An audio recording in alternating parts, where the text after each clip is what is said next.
Okey, sekarang ni kita nak belajar tajuk Matrix Part 1. Okey, tajuk Matrix Part 1. Okey, tingkatan 5 bab 4. Okey, dalam tajuk ni kita akan belajar yang Part 1 ni kita akan belajar penambahan dan penolakan matriks, pendaraban matriks dengan satu nombor dan yang terakhir sekali pendaraban dua matriks. Okey, kita akan belajar 3 benda ni. Okey, kita tengok dulu apa itu matriks. Okey, matriks ialah nombor-nombor dikenali sebagai unsur. Okey, nombor dalam matriks itu dikenali sebagai unsur yang disusun dalam satu tata susunan segi empat.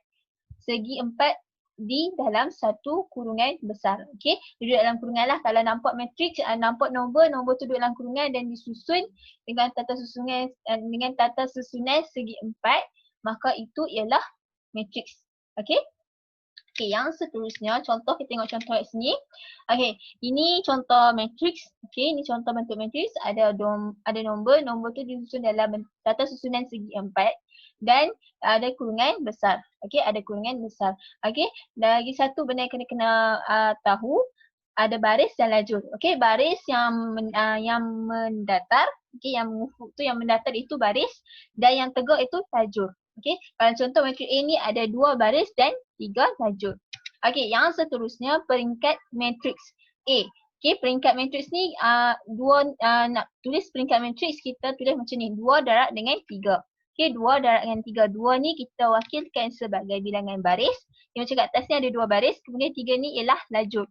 Okey, 3 itu bilangan lajur. Okey, ini peringkat matriks ni penting kalau kita nak buat pendaraban dua matriks. Okey, penting Okey, yang seterusnya matriks sama. Okey, matriks sama ni maksudnya samalah. Okey, kedua-dua matriks tu sama. Okey, sama. Itu dinamakan matriks sama. Okey, apa ciri-ciri dia? Peringkat yang sama.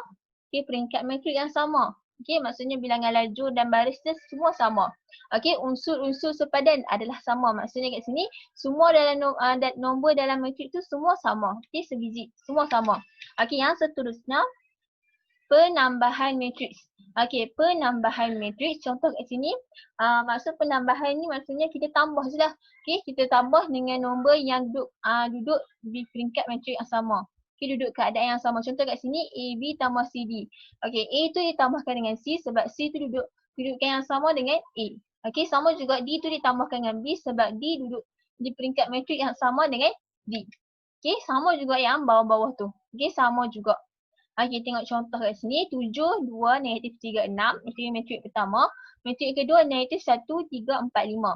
Okey, kita tambahkan dia, kita akan buat 7 tambahkan negatif 1 sebab negatif 1 tu duduk di peringkat matriks, duduk di dalam keadaan yang sama dengan 7. Okey, maksudnya duduk dekat baris pertama, lajur yang pertama. Jadi kita tambahkan kedua-dua tu. Okey, bubuh je, tambah je. Okey, sama juga 7, sama dengan 2 tambahkan dengan 3. Okey, negatif 3 tambahkan dengan 4 dan yang terakhir sekali 6 tambahkan dengan 5. Okey, kemudian kita tambahkan macam biasa. Okey, yang seterusnya penolakan matriks. Penolakan matriks sama juga macam penambahan. Okey, sama juga cuma beza dia tolak sahaja. Okey, contoh kat sini AB tolakkan dengan CD. Okey, A kita tolakkan dengan C sebab C tu duduk di dalam keadaan yang sama dengan A. Maksudnya kat sini duduk dekat baris yang pertama, lajur yang pertama. Jadi kita tolak. Okey, tolak kedua-dua tu. Jadi A tolak dengan C, kemudian B tolakkan dengan D. Okey, sama juga yang kedua dan yang ketiga tu sama juga. Okey, sekarang ni kita tengok contoh. Okey, contoh kat B ni dia bagi 3x, y, matriks yang pertama 3x dengan y. Matriks yang kedua 2x, 4. Okey, dia suruh kita tolak kedua-dua matriks tu. Okey, nak tolak macam mana?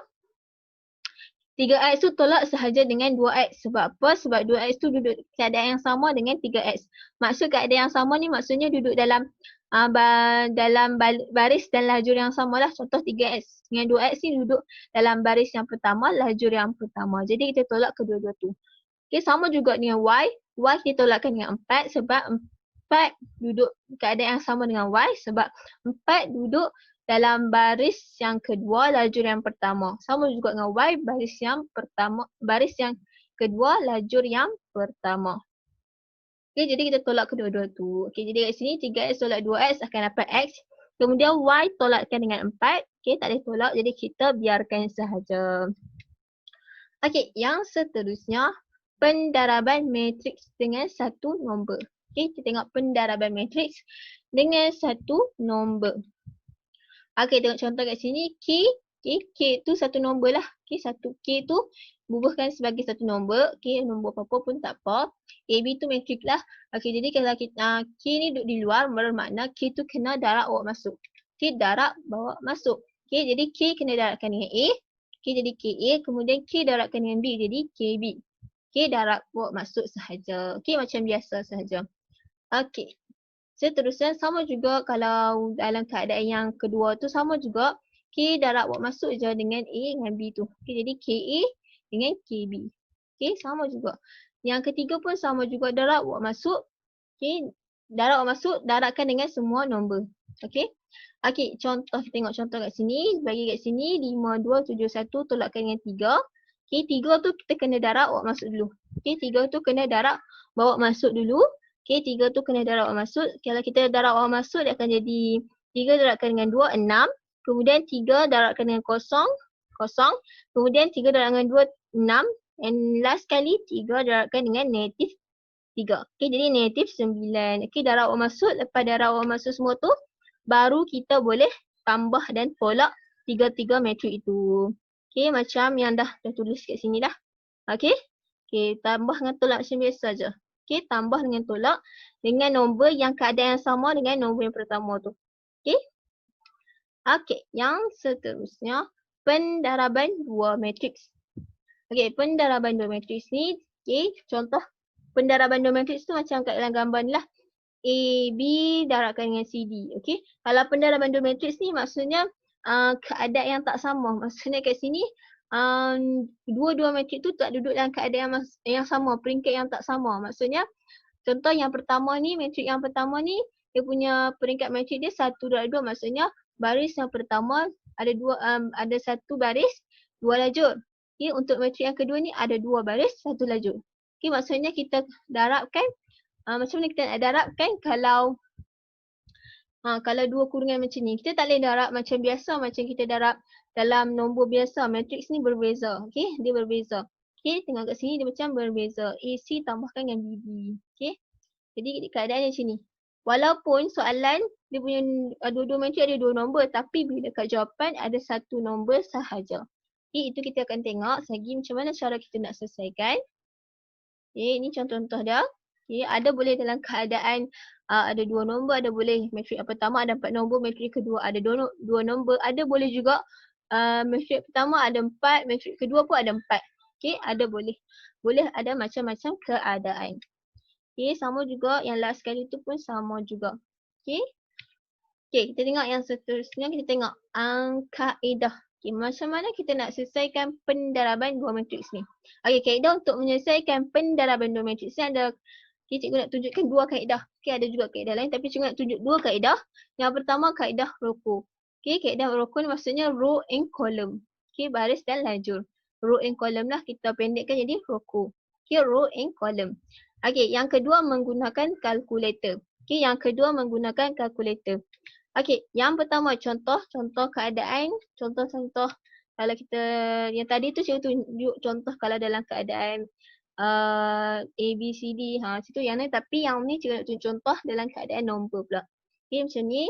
Okay, sama juga. Sama je. Contoh kalau soalan ada dua nombor, tapi bila jawapan ada satu nombor sahaja. Okay, kita tengok lagi. Okay, B pun sama juga. Okay, ni kaedah ni. Macam mana nak dapatkan jawapan macam ni? Okay, sekejap kita tengok. Okay, kita tengok dulu. Menggunakan, yang pertama kita tengok dulu menggunakan kaedah rokok. Okay, kalau guna kaedah roko, okay, ni contoh keadaan lah kalau kita guna kaedah roko. Okay, dia akan ada garis, kemudian ada yang bertembung. Itu kalau ada satu bertembung itu maksudnya ada satu nombor sahaja ataupun ada satu unsur sahaja. Okay, ni contoh dia. Lagi kita tengok cara nak buat soalan tu. Okay, yang kedua kita gunakan kalkulator. Okay, guna kalkulator. Okay, ni dia punya step by step dia untuk guna kalkulator. Okay, boleh tengok. Okay, sekejap cikgu tunjuk cara-cara nak guna kalkulator. Okay, sampai di situ sahaja. Okay, saya tengok soalan contoh nak guna kalkulator dan Kaedah row and column.